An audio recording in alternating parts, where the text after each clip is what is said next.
السلام عليكم، ان شاء الله كامل تكونوا بخير. الحق الويكاند ولازم نديروا حاجه حلوه وبنينه. راح نقترح لكم هذه التحليه البنينه بالبنان والكراميل سهله التحضير، وكي تجربوها راح تولوا مدمنين عليها. قبل ما نبداو احتفظوا بلا فيديو وديروا لي جيم وابوني ونروحوا نحضروها كيف كيف. اول حاجه نحضروها هي الكراميل.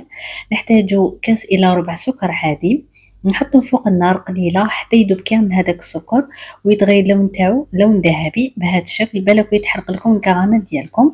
من بعد هنا نزيد مغرفه صغيره تكون معمره مليح لا مارغرين ونبقى نحرك فيها حتى دوب كامل هذيك الزبده. من بعد هنا خديت كاس تاع الحليب، نزيد نص مغرفه صغيره مايزينا، نخلطهم بيان حتى تمتزج هذيك لا مايزينا مع الحليب. هنا بعد ما داب هذاك السكر مع لا مارغرين نزيد عليه مايزينا مع الحليب، عاودوا خلطوها باش هكذا المايزينا ما تهبط لكمش لتحت. نفرغوها كامل فوق هذاك السكر.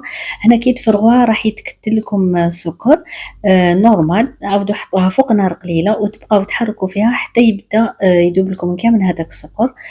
كيما راكم تشوفوا نار قليله وتبقاو تحركوا من غير فتره الحطب من الاحسن حتى يذوب لكم كامل ويصبح القوام ديالو بهذا الشكل.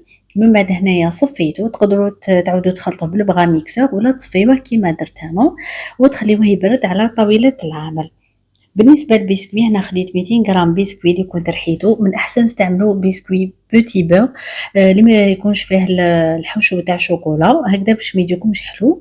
من بعد هنا دوبت لا مارغرين وزدت حوالي 7 مغارف حتى 8 مغارف مارغرين تكون دايبه، وتبداو تخلطوه حتى يولي هكذا متماسك كيما راكم تشوفوا. من بعد هنايا خديت مول ديالي ونفرغ عليه هذاك البسكوي اللي كنت خلطت له لا مارغرين. نحاول نسوي الطبقه ديالي مليح.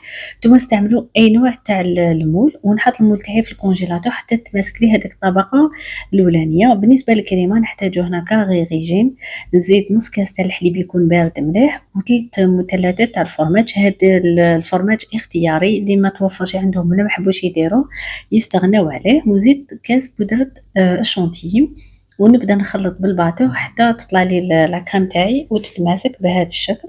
هاد الكريمه تجي بزاف بنينه وما تجيش حلوه هكذا باش تنقصنا الحلاوه تاع الكراميل. هنايا الطبقه الاولانيه قلت لكم كنت حطيتها في الكونجيلاتور تماسكت، نفرغ عليها هذيك الكريمه ونحاول نسويها كامل من الفوق. نتوما استعملوا اي مول عندكم في الدار. نحاول نسوي كامل هذيك الطبقه.